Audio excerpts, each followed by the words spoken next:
waan si barsiisaa kan. Tole. Hamma yoo aaran ijaan baasaa jedhee namantaa? Hin amanu. Namni waggaa sigaaraa xuuxe aara eessaan baasa? Afaan funyaan. Kanuma lamaan himtee? Ijaan isaa baasu nagara. Ani immoo ijaan hin baasaa qo'ee. Akkamitti? Qo'ee kan sin agarsiisa. Yoo waa hidhatanii qabaatan isaan barsiisaa malee. Laa wala hidhamee wala hiikamee wayii hin jiru.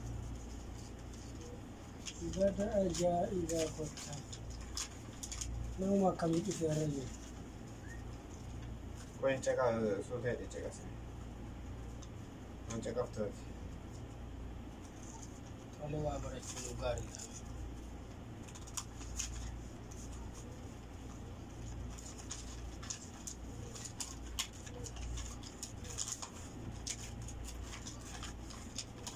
Takkaan aara jamboole na bitin beektu?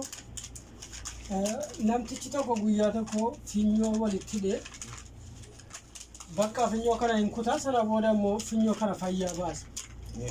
Namicha sana booda siqachuun sodaadhaan yoo namicha sana walii galtee qabaatan hin beeku malee. Waliin isin gallee walii isin galle. Walis hin beektan.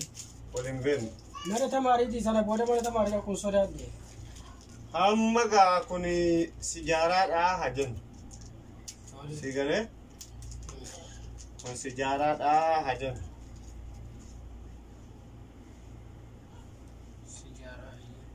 Kun yoo? Beekta miti si gan? Na gubuudhumaaf hojjettan malee aaran baasa jettanii. Yaaga. Hamma asuma siqe. Maal akkanatti yoo na sodaachisaa jirtanii akkamitti achiisii qabbu? Akkanatti hoo maali miti? Naa qabsiisidha.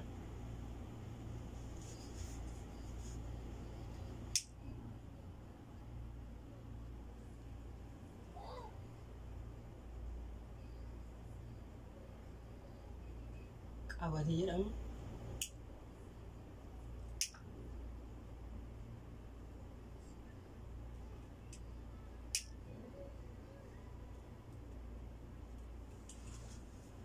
Ol kaabee jilbeenfatamee dhugamu.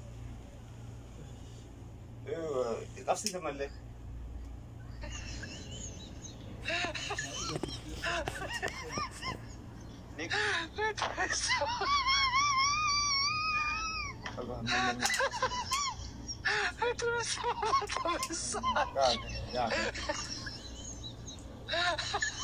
Ija tokko bareechi ilaali aara xiqqamee biyyaata waan ta'eef akkasin amallan.